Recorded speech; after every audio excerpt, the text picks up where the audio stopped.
How's it going, everyone? I am Jeremy Alexander and welcome to another tutorial. In this tutorial we're going to be making a foreground element. Now this would generally provide more atmosphere to your platformer game or to any kind of game that you are trying to make.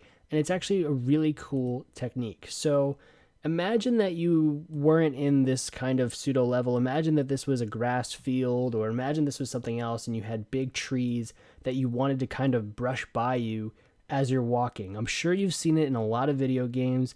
I know you've seen the parallaxing backgrounds. This is the parallaxing foreground, and this is pretty cool. So what we're going to do is we're going to make a new layer. Let's rename it to our foreground. And we're going to go to our, make sure you have it selected, we're going to go to our layer properties here, and in the parallax, instead of turning it down, because this would be a normal parallax, we'd probably put it down to 80, then down to 60, something like that. Or a HUD would be 0 and 0 to keep it static. But in this case, what we're going to do is we're going to bump it up over 100. We're going to put this to, for right now, we're going to put this to 150. And what this is going to do is it's going to create this illusion that the thing, usually what you're trying to do in the background is you're trying to make it move slower as you're going. This is going to make it move faster because technically if you were the player, if you were this little guy, you're looking at the screen. You're looking this way where we would have our foreground element, and these things would be rushing by you because it would probably be right in your face. So with that logic in mind, I have a tiled background here that I made. It's just my very poorly drawn chain link fence chain thing. Okay, so what it is it's a chain, and I wanted it to swing back and forth. It's 13 by 45, and that's important because I'm going to go to the size here and change it to be 13 and 45. Then I'm going to drag down the height to make it a little bit longer here and kind of go like this. Cool. So there's my chain link, and this is going to be my foreground element. So what I want to do is I want to make sure that the hotspot or the origin point is at the top, not the top left, because I want this to swing. And we'll get to the swinging in a minute here, but let me copy and paste this twice. And we've already set the X position of our parallax for our foreground layer to the appropriate amount.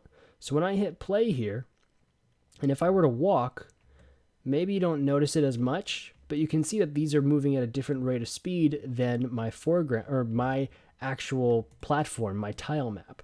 So what happens if I bump this up to, let's do an extreme example. Let's bump this up to 350. Now, you didn't see any change here, but if I turn parallax and editor on and I start to pan, now you can actually see the change that would happen, the rate at which these objects on the foreground layer are actually moving. So if I hit play, and there we go, we can see something like that. And that's actually not that bad of an effect. It's a little bit fast, and you're gonna not want to, use 3 in a row, something like that, but it gets the job done, especially if it wasn't just a chain. If it was something more like a tree or something more to fit your actual need of your level, it would look really, really cool, especially if you have a blur effect on it. So let's actually do that. Let's get rid of these two.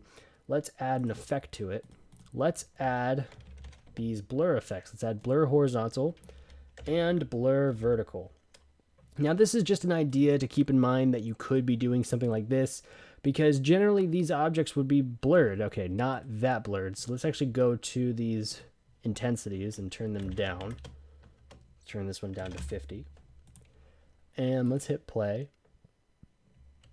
Okay, so it's a little bit too blurred here, but you get the idea that when you start to blur it and you start to blend it with your actual, map, that this can actually be creating a really cool effect. Let's actually put this down to, let's go to 200, because I think that'll be a slow enough speed that we can see this. And the other thing I want to do is I want to add a behavior to my chain. I want to add in a sine wave. And I can leave everything alone except for the magnitude. Let's put the magnitude down. Let's put it down to 15. And let's put the period it takes to complete the sine wave to 8 seconds. I think that should be good. Okay, so this is going to, oh, you know what? One more thing. We need to turn the movement to angle, because this is going to rotate from our origin point, which we set, or our hotspot, to the top. So now this actually has additional functionality to it, which if I'm just standing still, you can see that this kind of sways. And with the blur effect, it looks a little funny with the blur effect, and I would have to mess around with this to make this a little bit more blended and not so cheesy looking. But you kind of get a better idea that this is close to this person, but at the same time, since you're the user, you get to see right through it. And that's really the whole point of having these kind of parallaxing foregrounds, is it just adds to the overall element of your level design. So I hope that this gives you an idea on how you can mess around with this stuff. It's actually a very simple thing to add into your game. And I think that if you have the right kind of assets, which I don't think this chain thing is really the right asset for this as much, I think this is a good asset to have in a level that has a lot of chains in it in the background. Just something that would tie it in and something that would make this kind of look invisible. So, right now I'm pointing this out so you notice it. But when you're playing the game, you want your eyes to be on the player, and then you want, the user to feel like everything else is just second nature. You don't want this to really get in the way and bother the player. This is just a random foreground element that you might have. Another thing you could do is you could actually make, assets in Photoshop or anything else and bring them into Construct 2 already blurred, already ready to go. Something maybe like a motion blur or something cool that you can add to it that'll actually make the effect rather than doing the effects in Construct 2. So that's another thought, but I really do hope that this has just given you some kind of idea as to how you can really make cool levels. So let's just try this real fast. Probably looks ridiculous, and it does, but they're going to move at a different speed, and when they're actually all moving already to begin with, it kind of creates this like very strange effect where they're not moving. It looks like they are not moving, but they are. So mess around with it, see what you can come up with. It's really an easy thing to add. I do hope that you learned something from this tutorial. If you want to see more, then please like this video, leave a thumbs up. If you have any ideas for future tutorials, leave a comment below, or if you need any help, leave a comment below as well. Share this video, do everything you can with this video. Thank you so much for watching. Again, I'm Jeremy Alexander, and I'll see you in the next one.